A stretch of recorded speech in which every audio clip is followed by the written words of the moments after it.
Hello, everybody, and happy Saturday to you.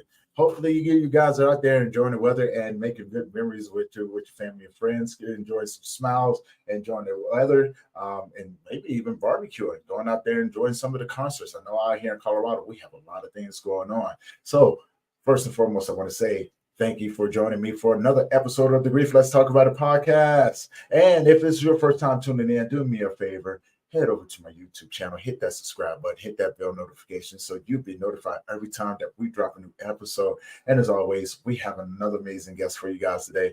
And so sit back, get your pen and get your paper ready, ask those questions, put them in the comments section. We'll be sure to answer them as we go along. Now, without further ado, but before I do bring on my guest, I would like to say that this is for educational purposes only.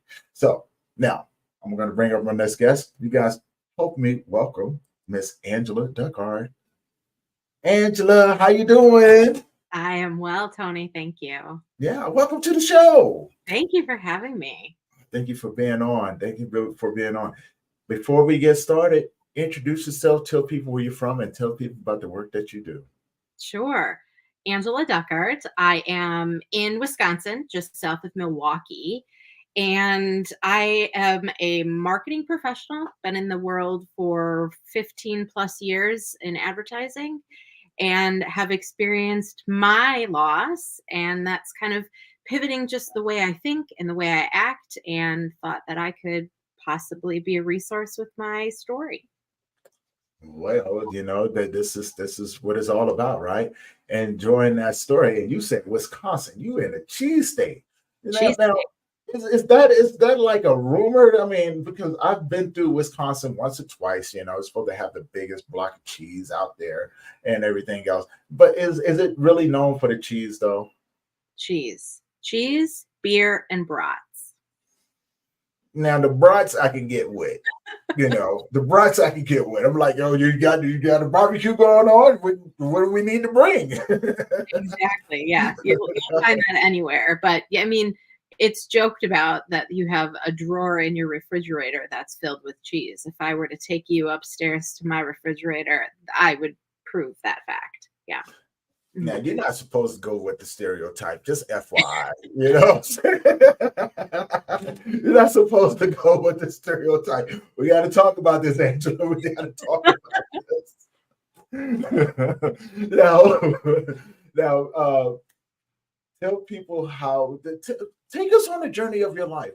Who were you before your loss? And then let's talk about your grieving process and who you became after. Sure. Who was I before? I don't know. It's hard to reflect, actually. I think grief changes your memory and the way you think about things. But Mhm. I was married for 13 years. We have two young kids who are now 12 and 7. And just really living my life, thinking it was all the best with my house and my car and my job and my kids, my cats. And then one day back in 2019, September of 2019, my husband, who was a body painter, so painted cars. He also did motorcycles and mailboxes and PS3s, just really did custom work, very creative guy. He was complaining about pain in his side. uh, our immediate thought was, oh my gosh, this is an appendicitis or something of the like. Took him to the emergency room on a Friday, I believe September 6th, the Friday morning. And we were in the hospital for the weekend. Before we left on Monday morning, they said, you have cancer. That was heartbreaking enough, because no one thinks it's going to happen to them. They sent us home till we could get more appointments and more scans. That following Friday, we ended up back at the doctor for the scans. But it also turned out that he really was just yellow. He was jaundice. Mhm. And they said, we need to keep him. And at that point, he never left the hospital. So they did tests and scans. And from September 6th to September 24th, that was the day he died. So 19 days from us learning that he had cancer to his death. Um, I can't even say that I processed any of that, at least in that real time, or probably even today, to be frank. I think it's something that I can reflect back on and Mhm. remember almost minute for minute everything that happened in that window of time. And I'm not one to have regrets, but I think that if I knew now that that 1 week that we were home from the day he had cancer to the day he was readmitted, I wish I would have done things different in that week. I wish I wouldn't have worked. I wish I wouldn't have pressured him to eat and to feel better and made him spend more time with his kids or, anything. There's always that you wish you would have when it Yeah. came to that. Um, but obviously we can't change that. And I think with those 19 days, I learned a lot of medical stuff. I learned even just the simple, you need to figure out where the cancer came from to get a treatment Mhm. is very important. Everybody thinks, okay, you have cancer, so go through chemo, but it's not as simple as that. Right. Um, on the day he died, there still wasn't, like, even written on his death certificate, it isn't a cancer of, it is just cancer. They were assuming that it was either a colon cancer or a bile duct cancer, one of which I'd never heard of before. Right. Um, so I think it's just a learning overall and something that I never thought would happen to me, right? Or at least as young as I am. Yeah. He was 38 when he died. I'm a year older, so I was 39. And our kids at the time were 7 and 2. And so it was a whole new world leaving that hospital. Yeah. And we talked about this, and every time I hear your story, my heart's always with you, right? Because no one, I mean, getting cancer is hard enough. I got a friend of mine who just got done getting the surgery for colon cancer, and luckily he's cleared, and everything went well. We was joking around yesterday, and I asked him, and I posed the same question to you. When you heard the word you have cancer, what's the first thing going through your mind? Death, Oof. oddly enough. Like I was like, oh my God, this is the end. We're done. This is it. Um, I think the thing that surprised me the most is that wasn't John's response. I broke down and cried and thought the worst. His response, which is not like me. I'm fairly positive, I'm fairly organized. Let's stick with the facts and figure it out from there. Mhm. It was shocking that that was my response. But John's response was peace the entire time.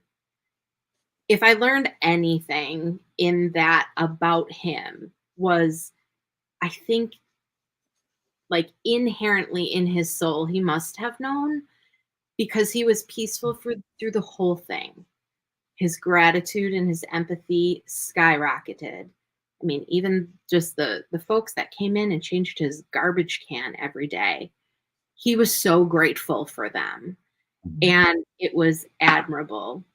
But he just never wavered. Always said it was going to be okay. We're going to just work through whatever it is, and we're going to just take it day by day.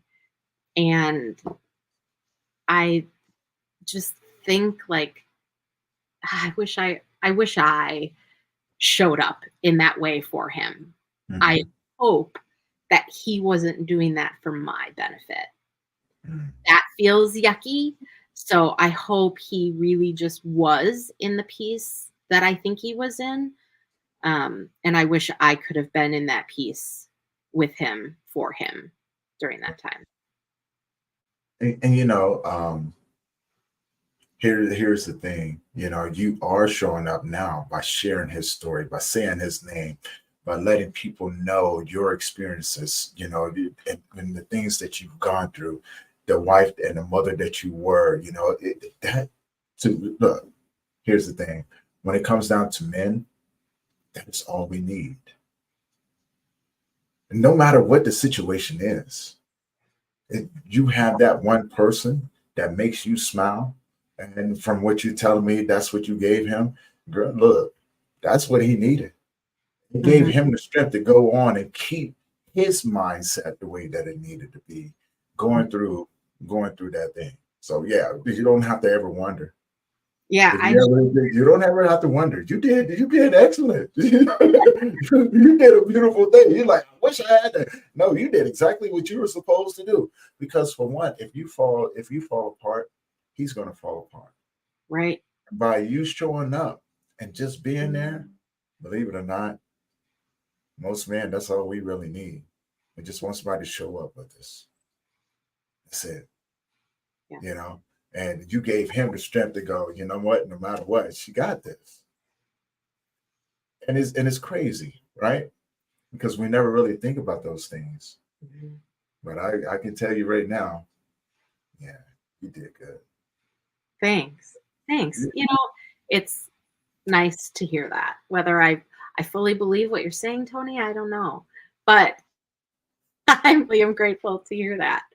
It's just something, right? You think that you're going to show up and do all these great things when times of challenge come, Mhm. and that's where you read stories of people moving cars because of their adrenaline, and you Mhm. would never have thought that that was something that you were capable of. And I do think that during that time, I was like out of myself, out of my person, watching all of this take place. Mhm. I shuffled people in and out of that hospital room and made sure that the kids were protected in the time that they had with him, and made sure that every time I saw John, I wasn't a blubbering mess. And whether that's right or wrong, right? Like there is something to be said of being real with your emotions. Mhm. Um, I am grateful to have done a lot of work since and be able to talk about the whole story, the ups Mhm. and the downs. And as vulnerable as it is, I'm not uncomfortable with it.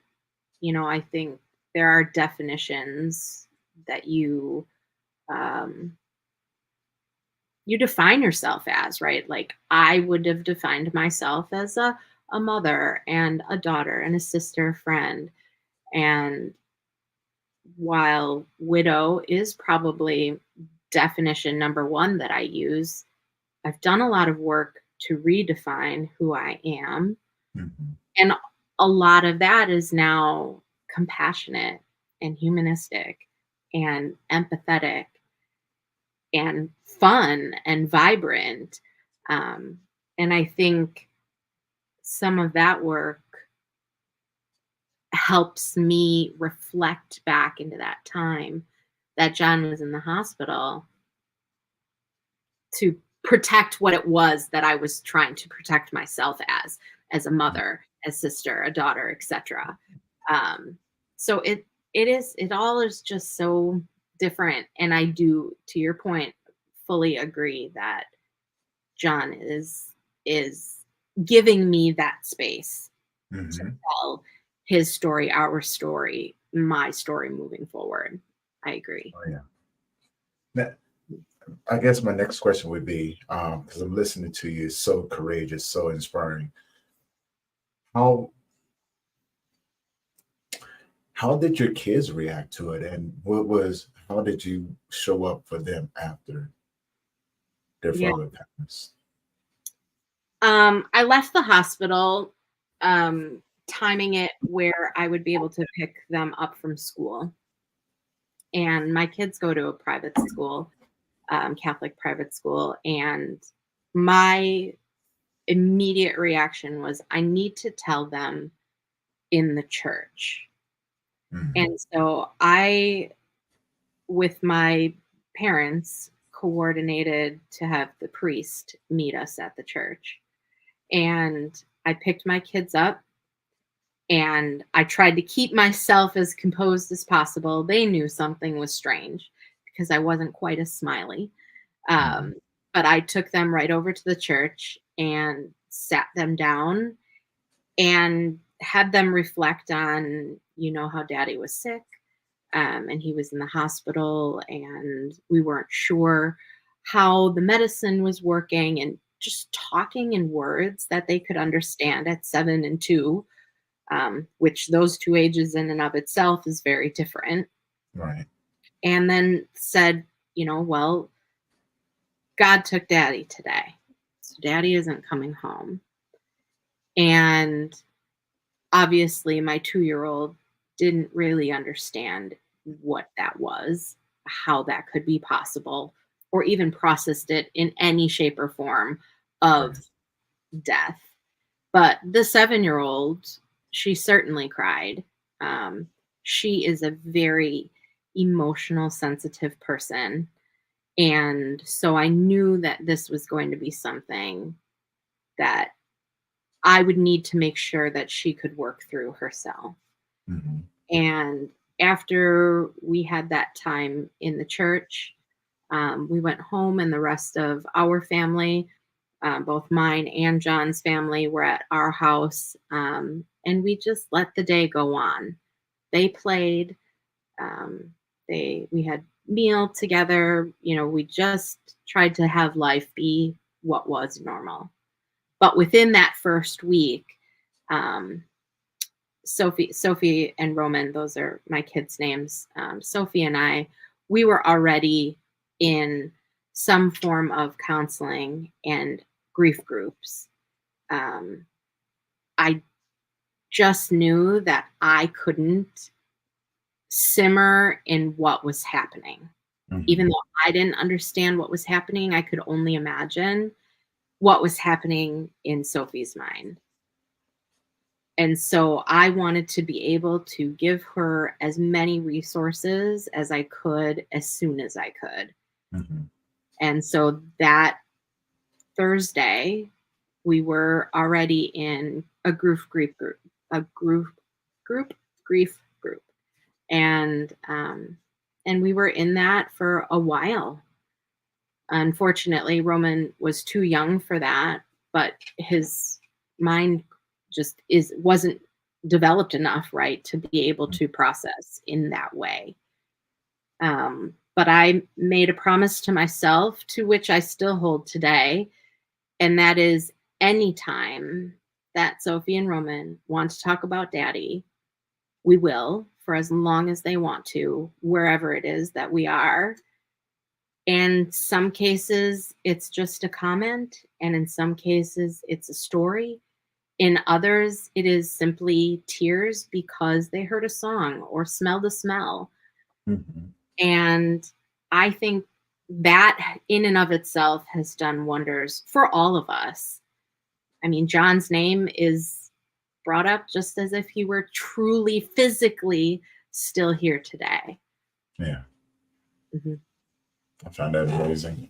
I really do, because you're telling the other side of it from, watching your children and still being a mother and holding everything down, right? But now I want to ask a more intimate question about your grief. How did you manage your grief? And what did that look like to you moving forward? Because you still got your family, you still got your children, you still got your friends, and unfortunately, life does continue. It doesn't stop, right? They have to go back to their their lives. They got to continue taking care of their families, etc. And it sounds like you have a really good family. But Mhm. now, personally,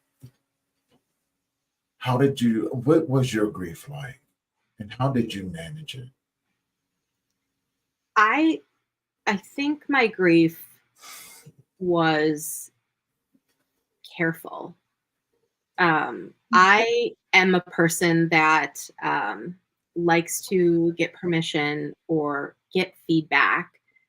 Still to this day, I want my parents to be okay with the decisions that I make. And I'm, Okay. Okay. but Okay. I think not that I want to be accepted by everybody, but I do take on people's reactions and acceptance of me. And so I think my grief knew that, as odd as that sounds. And so it was Absolutely. careful Yeah. on when and how it would release itself. Um, I did I did a lot behind closed doors, from anger and sadness and all of that. I wasn't afraid to share how I felt or what was going on, Mhm. but I think the thing that showed up the most was that life was different for me, and so I couldn't read like I do. I love to read, but I couldn't get through a paragraph to save my life, and that pissed me off. I couldn't put my clothes in a laundry basket, and literally I needed to open a closet door and plop it in the basket. I just threw it on the floor, and it pissed me off because I like to have a clean house. And I so I love, I love that. You said it just pissed me off. I was like, I don't think I have it. I don't think I've ever heard it quite put that way. But the way you said it, you was like, I couldn't even get through a damn. I mean, so personal. So personal. It seems like I couldn't even read a paragraph. Pissed me off. yeah, it Well, did. all right then. It Shit. did. And if you talk to my therapist, she would tell you how many sessions I would come to and say, "Yeah, I still can't read, and I'm so angry about it." So it was like the little things that showed up that only mattered to me. All of those things, other people wouldn't care about, whether I could read a book or put my laundry in a laundry basket. Right, right. That's why I say, like, my grief was careful. It picked at me in the things that only truly mattered to me and were visible only to me. And so I used that really to discover who I am now and who I will continue to be. I Right. have embraced it as that open door, and that it will continue to evolve. It is now just part of me, Oh yeah. and I accept that, but I'm not allowing it to hinder me or fight what it is. And I just kept telling people, when they say, "Oh, you're strong," not that what else can I be? It's that I'm just choosing to just keep moving forward. Um, I I always hesitate to give people feedback or even really just share this, because I'm certainly no expert, and I know everybody's grief shows up differently. But if I've learned anything, it's just simply space, giving space to people, not solving, not even talking about solutioning, not fixing. It is really space, Right. doing whatever is needed at that time. We cry, we sit in silence, we joke, we are angry, whatever it is, it's just Mhm. space. I understand. I'm gonna tell you a little secret. I know there's people out there that like to define themselves as experts, or and it's okay if that's what they want to do. Um, but when it comes down to grief,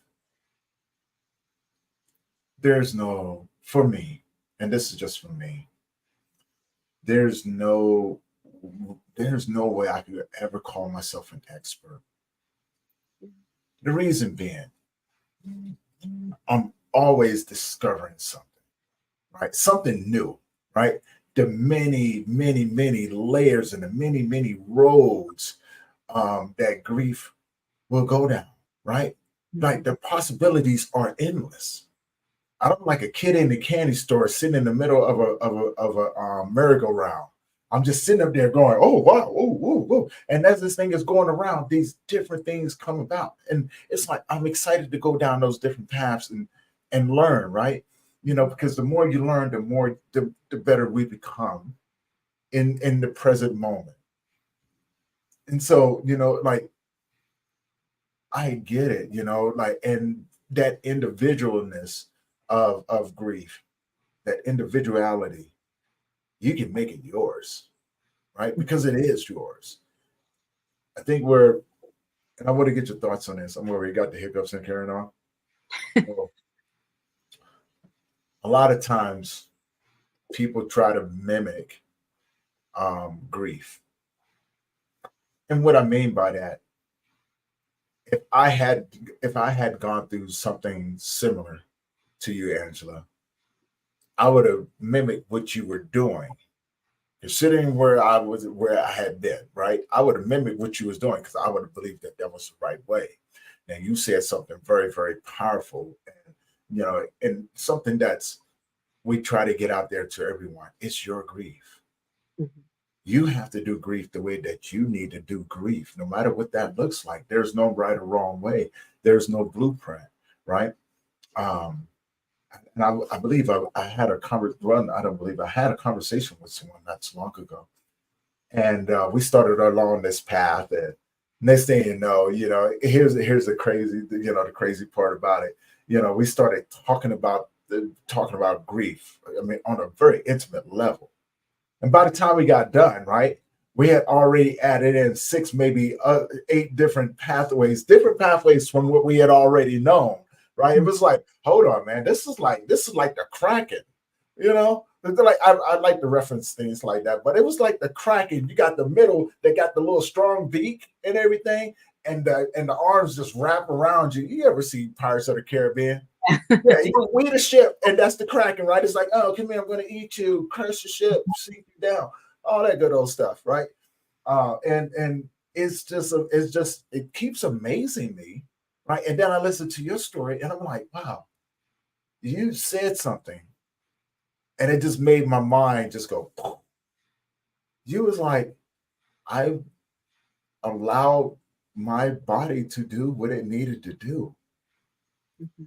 Right? You allow grief to take you where it needed. You wasn't trying to follow no specific path. You just allow grief to take you where it needed to take you.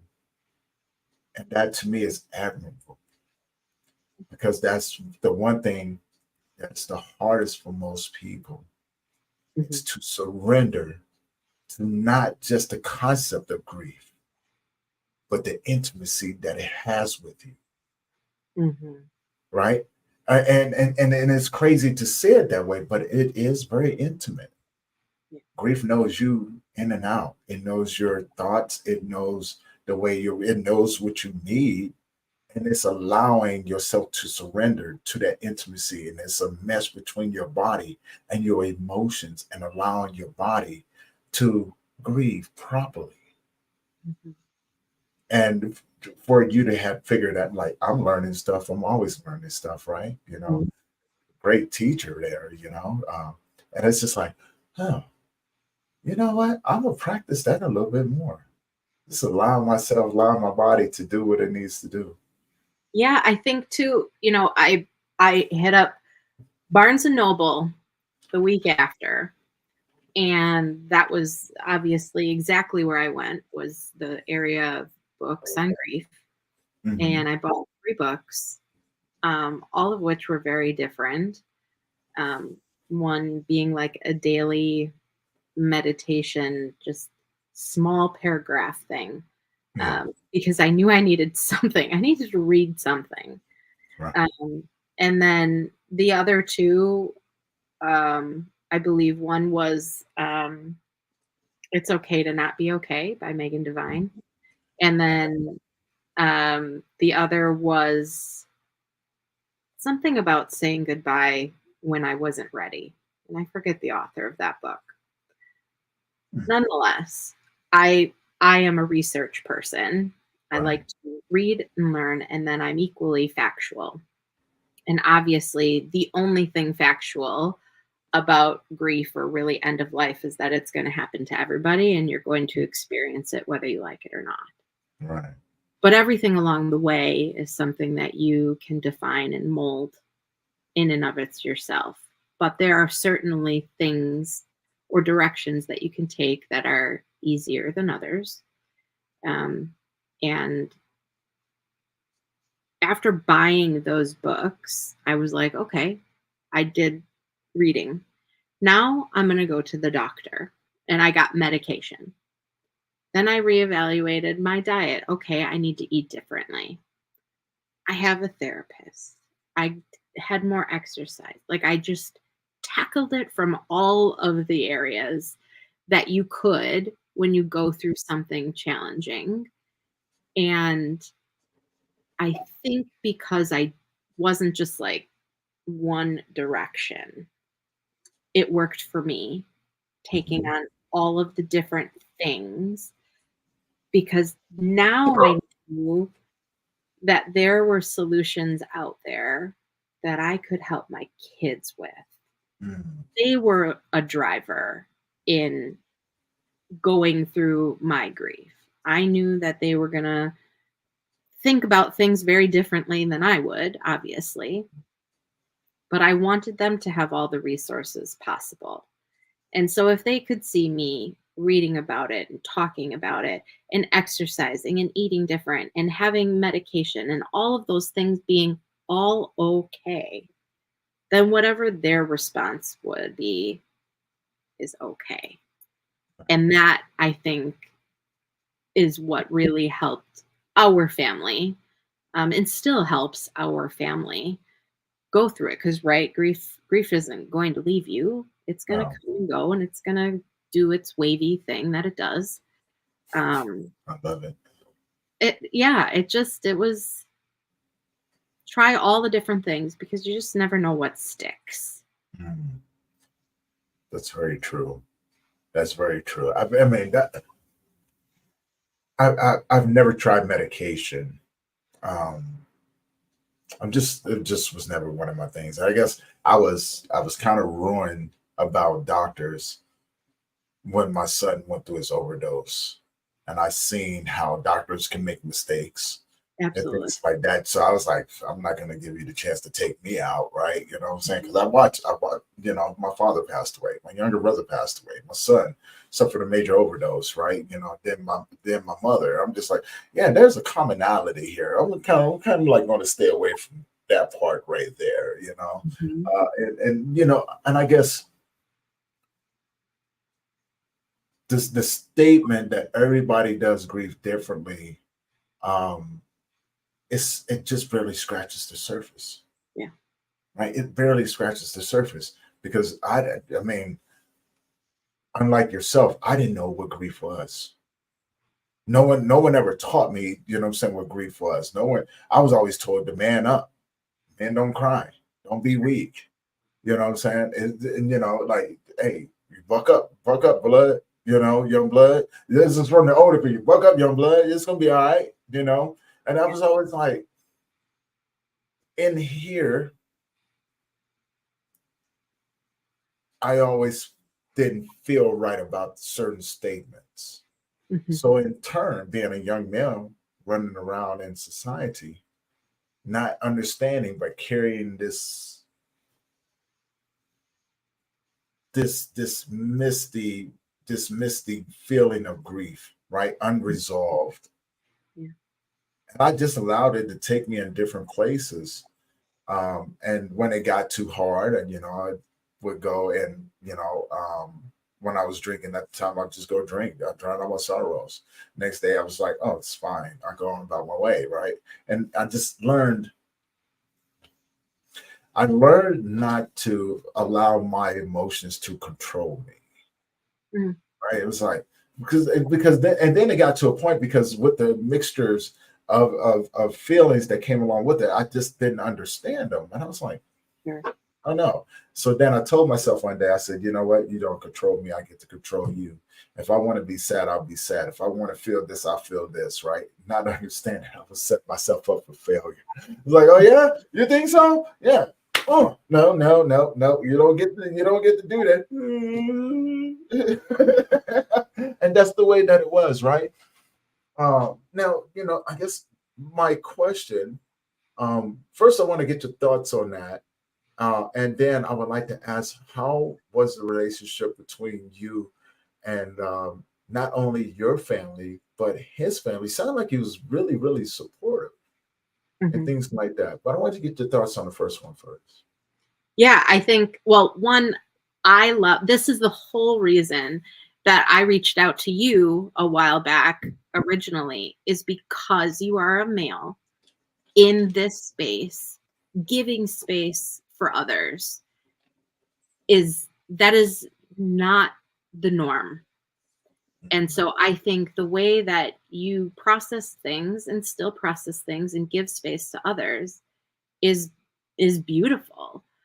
Thank you.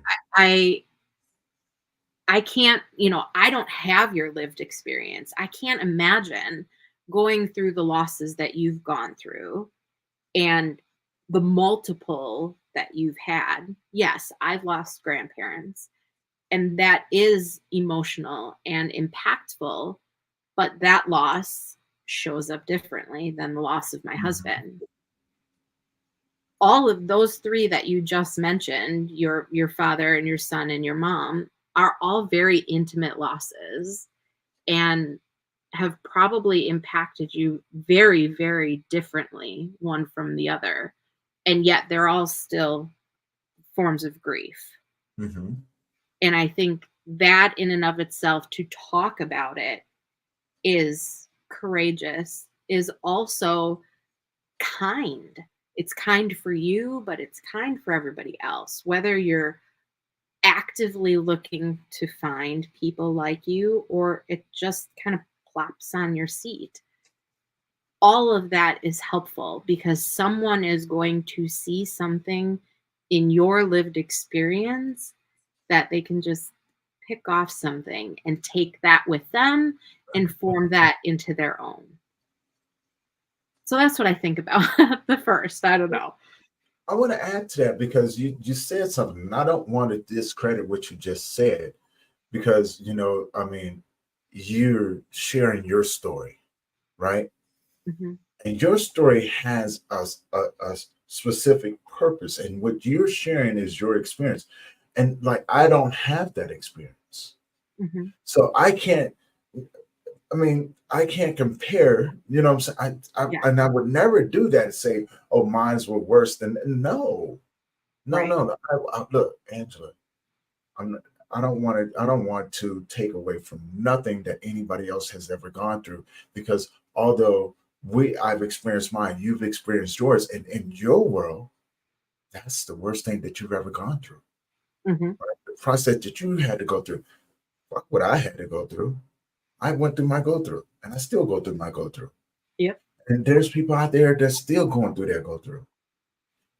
The way we show up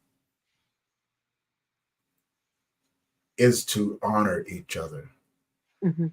as we go through our own individual go through. You know, I mean, of course, look, there's going to be people out there that's going through a lot more than what we go through. Mhm. Does it diminish? Does it diminish your path? No, it doesn't. So don't ever take away from yours. Don't, because for one, that is heartfelt. Mhm.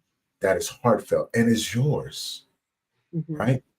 We're all in this thing together. We're all just walking each other home. Yeah. That's only we're just walking each other home, right? And it's our job. It's our duty to serve others by leaving people better than what we found. Yeah. That's it. I'm you look, you're gonna add something to somebody else's plate that I never even thought about.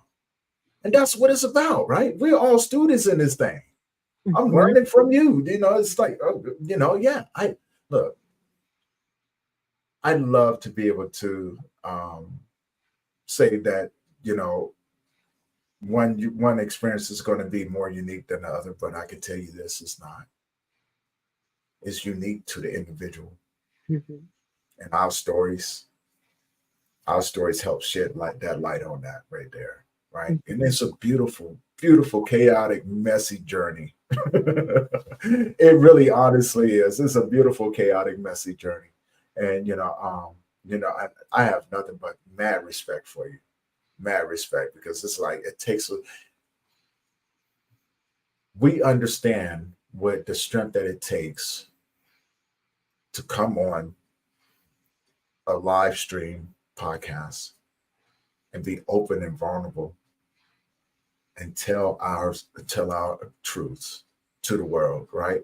Because these things are going to be around forever, and I think that's what it's about. Mm-hmm. For me, and that's just from my perspective. I think that's what it's about. We're here to care and uplift each other, to share our shared human experience with each other, and to give something that maybe someone else never thought about. Mm-hmm. Put it in perspective. Put it on a piece of paper so they can go back and go, man, I remember that interview with Angela. She was talking about this specific thing right here. Let me go back and check that out. Because man, and they're gonna think about that. They're gonna come back and be like, she was on to something. Mm-hmm. That was beautiful. But I digress. I want to ask you the question of, did you ever experience like the grief fog, the grief brain? Because I know this has been, this is a commonality across the board, right? And I talked to so many people, they were like, yeah, I don't even know what I did for X amount of time. I'm like, I thought I was the only one, right? Like, do I have all timers, some timers? Or, you know what I'm saying? How is this thing showing? Yeah, I mean, sometimes even to this day, I question, do I still have that? I thought I was the only one. See what I mean? It's like, oh, I didn't want to put that one out there because I was thinking to myself, maybe I need to go get checked about it and see what's really going on up here. But now I don't feel so bad because I heard Angela say, no, even to this day. All right, so we all on the same path, right? Yeah, it is interesting. Obviously I've had kids, and so there's the pregnancy brain. But even that, I think it felt different. It feels different. The grief brain is like blank. Whereas like the pregnancy brain, you just don't remember orders. Grief, I think, just feels blank. It was like, what happened? Was it, there were things in that year, in those 2 years that happened. It makes me nervous in the fact that I hope I can remember enough to pass on to my kids, right? Like I know in that first year, if even that second year, no idea what happened. I know we did things because of pictures, but anything else, I couldn't tell you. Couldn't tell you at all. Now, the funny part of that is John had like a lock and key memory. He could remember everything and even the small little details. The movie that we saw on our second date to here and there, right? He could tell you what it was and what we were wearing and what we ate for dinner, all the things. Those things, like I don't remember anymore. And some of it makes me really sad because I can't tell that to my kids. They'll ask me questions about it and I just don't know. I think that grief brain is no joke. And unfortunately, they're right that there's nothing you can do to prepare for that or prevent it from happening because you just live in it, right? So I don't know. I don't know how we fix that or bring it back. It just starts to come back. Maybe I'm it's a self-protective thing, like giving you a bubble, well, right? In that at least yes. the initial time. Yes. Let's dissect that a little bit because I love what you just said there. And I've always pondered this. And I still ponder it to this day. I do believe it's a self-protecting mechanism. Mhm. But I don't think the memories went anywhere, right? I think they're still categorized in the brain and they show up when we need them, right? You know what I'm saying? Like, oh, and although the last couple of years you may not remember or have vague, very, very vague memories, but you put yourself in a situation that one of those things come up and you're like, I don't know where that came from. I Mhm. think, and this is just my thoughts about it. I think grief brain is a way of setting up the stepping blocks that you need as you go through the journey of grief, right? It's like having tools in a tool belt. You don't know why they're there.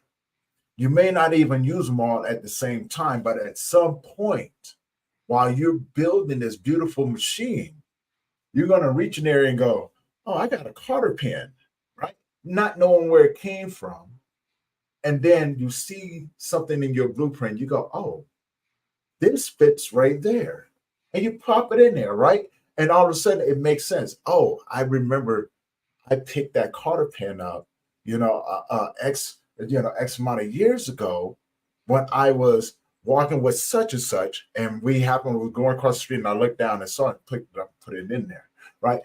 And I think that's what it is. I think, and I could be wrong, right? I love just coming up with analogies and trying to just figure out this whole, not really just trying to figure out.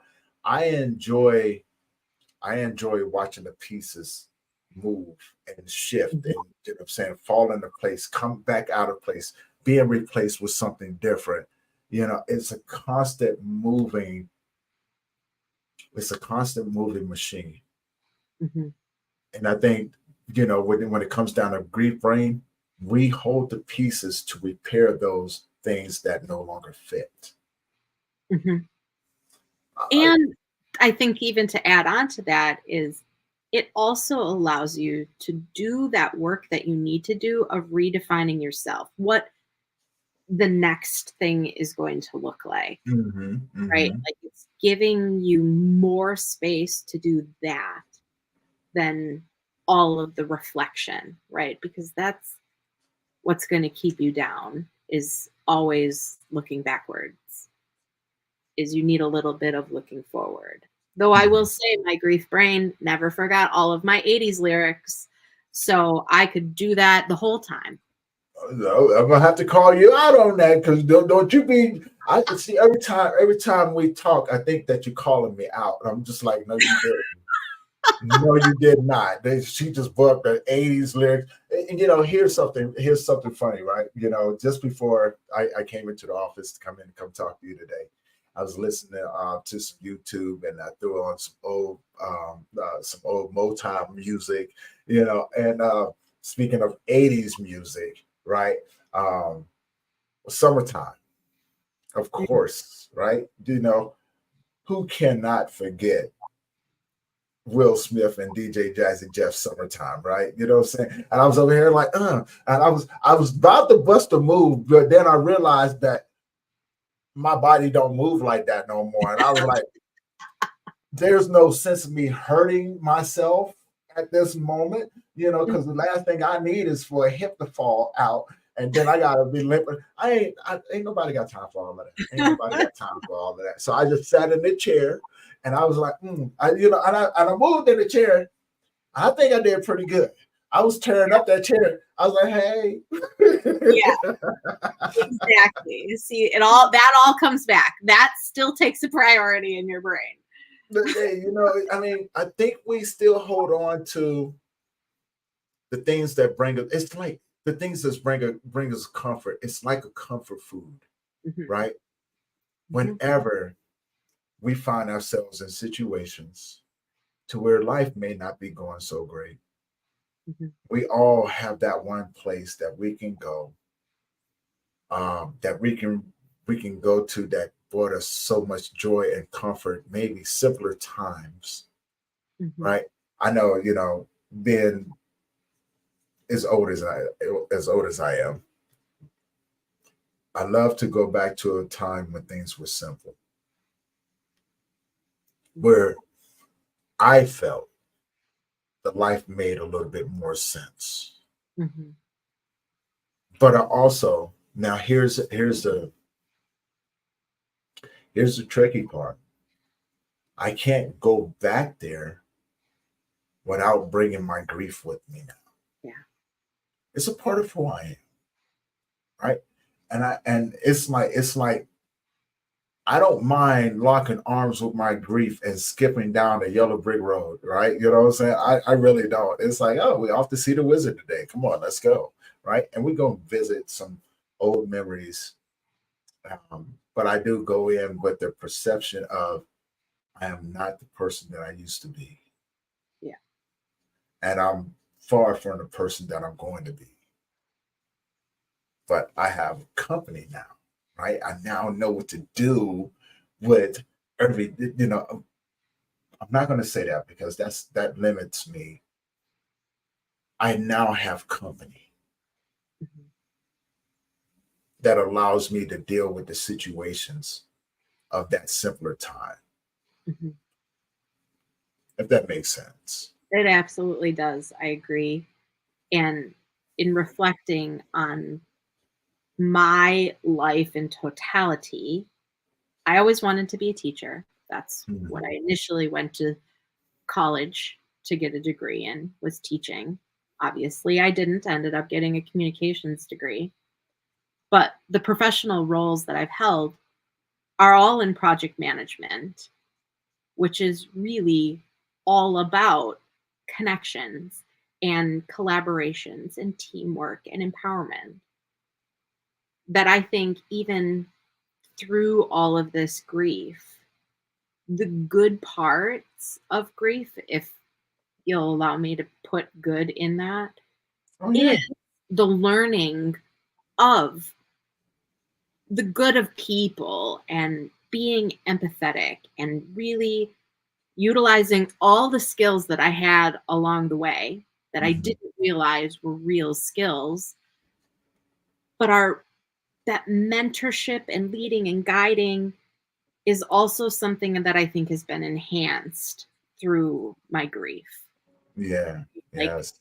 it is I have loved people more now, I think, than ever because I get it. Everybody has something awful and challenging and hard to go through that now it's okay. I am not assuming that your life is perfect, especially right within social media, Mhm. that with all of that professional life that I brought to grief, it is now just highlighting all of the good things that come out of that, of just helping people and helping them believe that they can get to what's next, Mhm.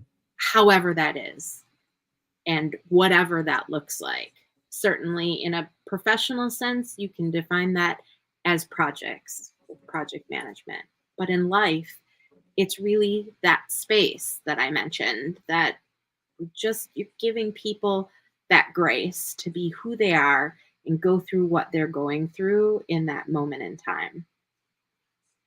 Understood. And that right there is perfect, right? And I have to pose the question because this is something that I've asked myself so many times over, and I keep getting different answers. Not all, and I realize that no matter how I answer it, I'm always right.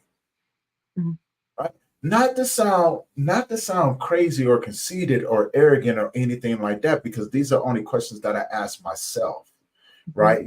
And it's not, I'm not disrespecting anyone when I say this, and if, please do not take it like this. But I asked myself the first time, had I not experienced the multiple losses or even the path that I was on, would I be doing this right now? I said, no, probably not. I'd probably be doing something different. Had I not experienced, these different had what I had taken the same path. I don't know.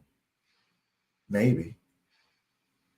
But then here's the most difficult one. Did it matter any direction that I went in if I was only going to end up in a place I was supposed to be? Mm. Doing the work and grief, right? Mm-hmm. And so I posed that question. Do you think that had you not experienced, um, had your life changed in a way through grief and loss, do you think you would still have the heightened level of intellectual and emotional intelligence to be able to show up with other people doing what they're doing on, especially on the level that you're doing it on? Because man, that's freaking phenomenal. I think the height is what's different. Mhm. In my core, I was already a pretty empathetic person, very caring, down to earth. And that is still to this day the way that I tackle work and Okay. my Okay. personal life. But I do think having gone through this journey to present day, it's made me better, a better person. Right. Yeah. Yeah. And therefore impacts how I show up at work. You know, I think about deadlines or just challenges in a different way, looking at it from a different lens. Mhm. Doesn't mean that end outcome would be different had I not gone through this grief journey, but I do think it's considering the things that might not be business into that picture, right? Like, Right. I'm a very factual person, but yet at the same time, if you owe me a deliverable and it's not done, well, what even outside of this business wall could have played into that? Right. Like, Yes. so I think the level just heightened. I don't know that it's different, maybe, but Well, from what you just said, right? I mean, and I find that very, very fascinating because from what I just heard, and like I understand what you're just saying, and I want to respect that. I'm just coming from a different perspective. I believe it did mhm, because what you just said right there, right? It just you put a whole new different perspective, but you added in the mhm, fact of everything is just a little bit more now. I think a little bit more outside of the box. What could have happened, yep, right? You're thinking more in a more, I'm on the outside looking in, and you came from the inside looking out. mhm, So you're looking at the life from a different lens, and that's what and those are all the questions that I always have, mhm, like especially when it comes down to grief. Or how did it change us? Because we do view life in a different way. Those mhm, things that we thought that was never possible, and we now know that are, right? Those things, because life is honest. We can no longer be mad at life for the lies that we tell ourselves. mhm, But it gives us the ability to show up with others mhm, and not make it about us, because we become what we needed when we needed someone to walk with us, especially mhm, in that loneliness and things like that. And even in business, right? Like someone may come in, and this is what I tell people, this is what I tell people, it's not personal. Someone may come in and may not be in the best of places, angry, frustrated, just attitude, and this, that, and another. And we go, you know what? That has nothing to do with me. They're angry at something else that happened. So, and this is just me when I say this.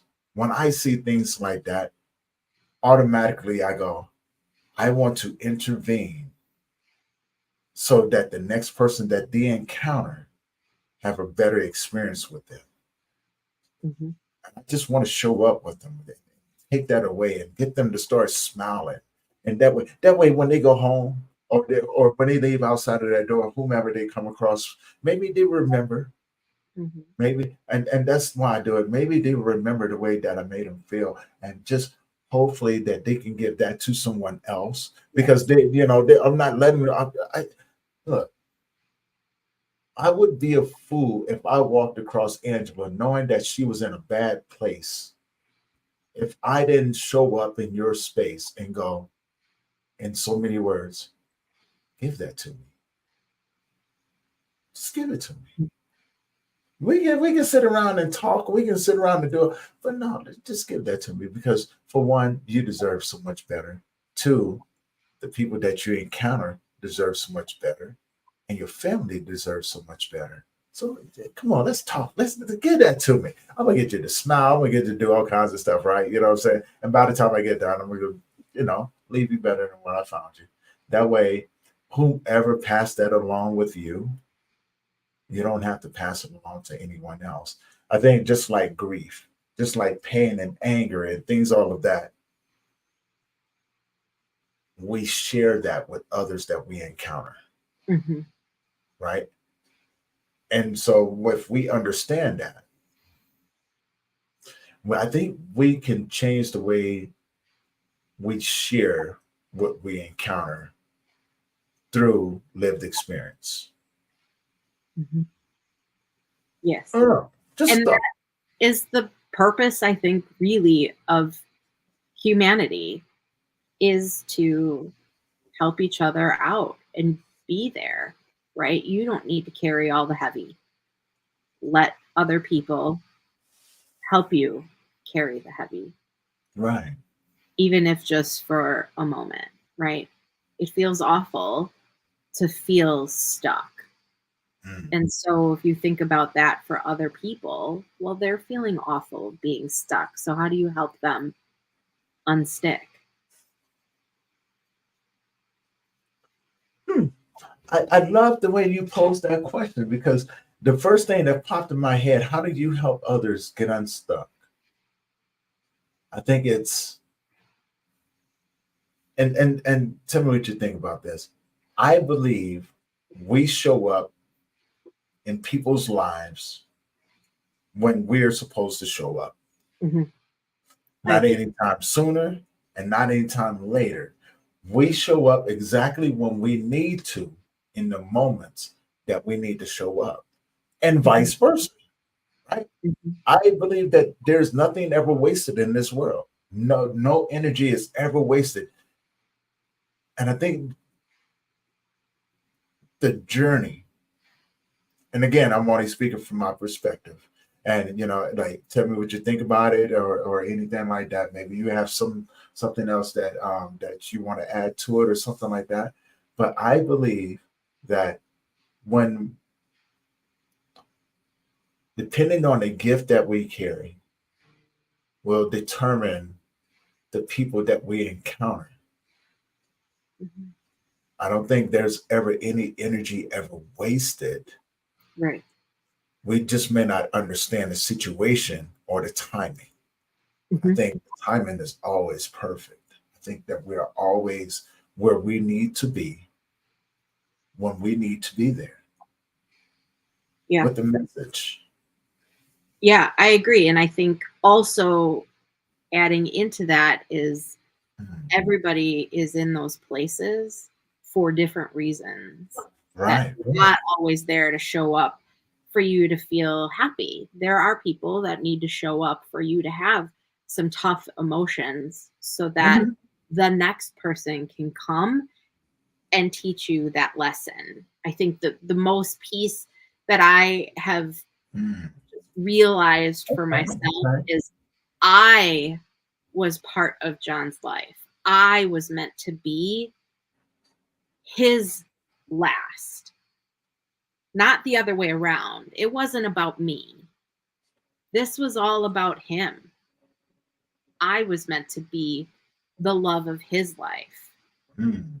And that I think is something that yet still to this day makes me feel sad because I would have thought that it was the other way around.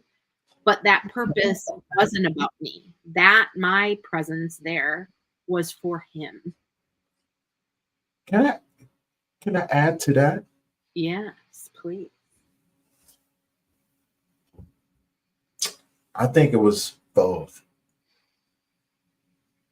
Probably. Now hear me, just hear me out. Tell me what you think about this, right? Hmm. You was meant to be the love of his life. And I think he was meant to be the teacher that you needed in order to do the work that you needed to do. Hmm. A lot of times our gifts are born from us being cracked open like Humpty Dumpty. Hmm. But we don't put ourselves back together the way that we fell off the wall. Yes. We are born anew just through that experience. It's like the yin and yang, Hmm. right? You're going to go through something traumatic in order to get something good. And every consequence is good or bad. Well, every choice, good or bad, has a consequence, Hmm. right? But we get to choose what that consequence is by the choices that we make, Hmm. the experiences that we have, right? And that's what I say when I mean I don't believe that there's anything wasted, right? Energy is never wasted. In order to get you, Angela, where you need to be, sometimes people or things are removed in a way to put you in a place to where it makes you have that intimate experience and change your thoughts about how you view life. Yeah, fully agree. I I I'm just putting that out there. My philosophical mind is like, I see yes. both sides of that, right? And I find it interesting, right? Well, and it's the perspective. I think marriage says that you will be the love of each other's lives until the death do you part, right? Hmm. And so the perspective of I thought I had the love of my life forever and ever, amen, isn't my story. It was his. But Are you sure? it Again, the other side of it, right? You know what I'm saying? but exactly the lesson that I'm Okay. taking, exactly. That's exactly it. Is we showed up for a different purpose. Uh-huh. Even though I thought the purpose was he was the love of my life forever and ever, amen. Right? But that But wasn't. it still is. Well, I When mean, you speak of but him, the there's lesson. this understood, right? But when you speak of him, you have this smile, that passion comes in, and it's just like, yeah, I believe it's still um I see that it's still there. I don't want to say believe. I want to say I see that it's still there. Your passion and when you talk about the work that you do and the perception that you come up, I can only imagine, what I'm saying, the hell on wheels that you are when you show up in people's lives, man. And what I mean by that, not in a negative way, but you show up like, hey, I see you, right? Yeah, I see what you thought I didn't see. You thought I didn't think about you not having some stuff going on at home, but you didn't get an extra pancake. Oh no, no, Mister, I got you, right? And I look at things in a different perspective, like, oh, I can only imagine you just showing up like, oh, we're about to talk. Oh no, Mhm. you don't understand. I will communicate with you. I'm gonna speak the language that you don't think I need to think I know, but I'm gonna speak it anyway. And I think that's what, you know, through that experience, I think that makes us who we are Mhm. to come in, to have the heart, the mind, and the soul to be able to do the work that we do Mhm. on the level that we do it on, right? Not trying to compete or be better than anyone else. But like you said, you've always been a very empathetic person. And I think I would like to say that our experiences help tap us into more of that to unlock not only our subconscious mind, but to allow the subconscious mind to explore answers, Mhm. to obtain wisdom, Mhm. right? To be able to be more than what we thought that we were, if we allow ourselves not to get wrapped up into the moments of learning, but allowing ourselves to go where the path takes us, where our grief allows us to go, right? Along that path. Mhm. And I think during that process, the education that comes along with it helps us stand. Mhm. And it gives us the courage to go and help others stand Yeah. by giving them something that they were missing that we carried. Yeah. This And is my thoughts. I love your thoughts. I am aligned with them. I think it's made me a better person, a better professional, a better mom, a better friend, a better Mhm. everything because I've been on this side or within grief in this sense. Wow. What's next for you? What you got coming up? What you got some stuff coming up, don't you? You got some pretty cool stuff coming up too. I mean, I hope so, right? That I think that's the plan. What's next is I hope to continue to see my children grow into the amazing little humans that they are, Mhm. with their empathy and humanity and just overall funny little people. I hope that they're able to give their gifts of learning from grief to everybody else. And outside of that, I'm just really trying to evaluate and redefine and grow, period. We can Yeah. just full stop that sentence. you know we'll see where it takes me, and I Yeah. want to use all of these newfound skills and make things better than where they were when I found them, just as we started the beginning of the conversation, right? I tell you what, you've definitely made my world a lot better than what you found me, just by sharing and allowing me to walk with you in your journey.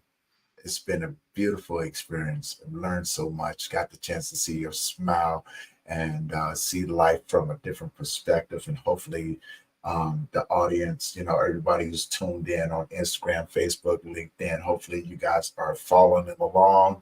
And had and really enjoyed the conversation. And again, if you guys haven't already, my guest Angela Duckart, she's here. She's telling her story, and she's amazing. So go check her out. And if you guys just tuned in, go back to the YouTube channel, Grief Let's Talk About It podcast on YouTube.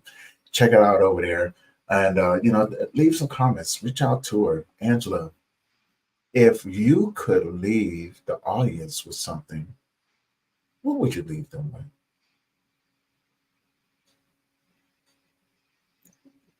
I think it's simply don't be so hard on yourself.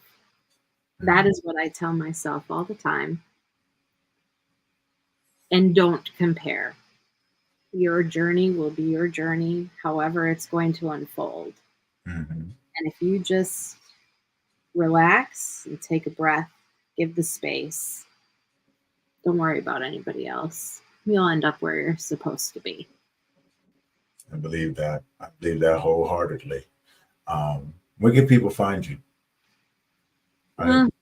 I I know you said LinkedIn. I know. We talked about this before. I'm like, I'm not going to invade your privacy. So, how can you find you on LinkedIn? LinkedIn is public right now.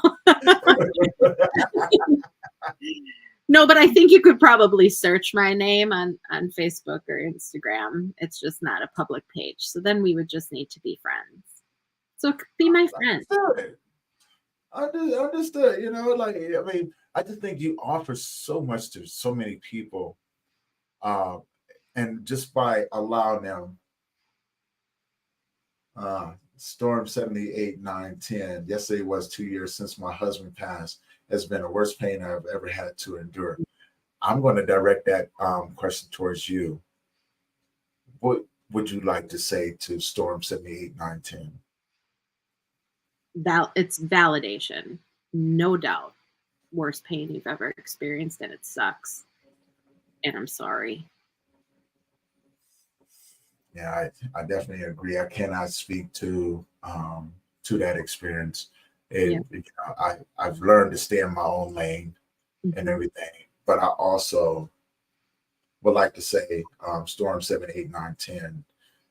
If you're looking for support, please reach out.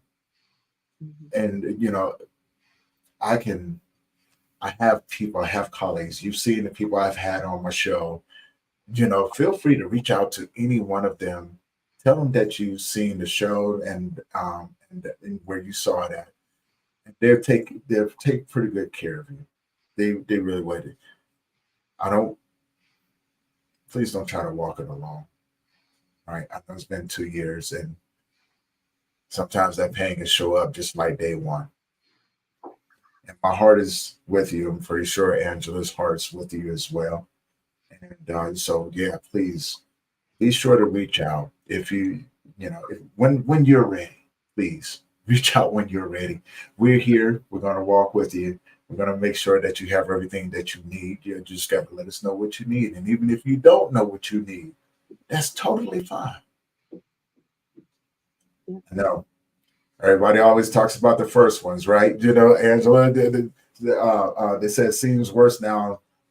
Seems worse now. This is 2 years. Everybody always talk about the first. It's not the first. Yeah, the first one is just you just getting used to. You get you're still trying to wrap your head around your person's not here, right? But that second one, that third one, and so many more after that. Look, this is the truth of the matter of this grief road that we walk. Yep. It's not I think always you're just cut and dry. Exactly. It is. There is no clear path, solution, fix. Right. You just have to every day believe that you're going to get up and everything will still be okay, even when it isn't. Right. And it doesn't feel that way when it feels awful. And I agree. Yeah, everybody does talk about the first year being the hardest. From my experience, it certainly wasn't. No. I think that's where that grief brain comes into play, and it protects you that first year. Yeah. And that second year is when you're like, oh, This I is can real. process things. This Right. is This is the real thing, right? You know what I'm saying? That I'm about to go to. Universe changed, right? All those people that surrounded you that first year are likely not all still around you. Exactly. And in that support.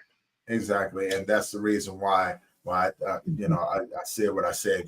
We this is why we do the work that we do, because we realize that, hey, that first year, as tough as it may be, you're still trying to wrap your head around the first birthdays, the first holidays, the first anniversaries, et cetera, et cetera, et cetera. You still are in a place of disbelief. And look, when I say this, it's not to discourage you, but to just share a little bit of my lived experience.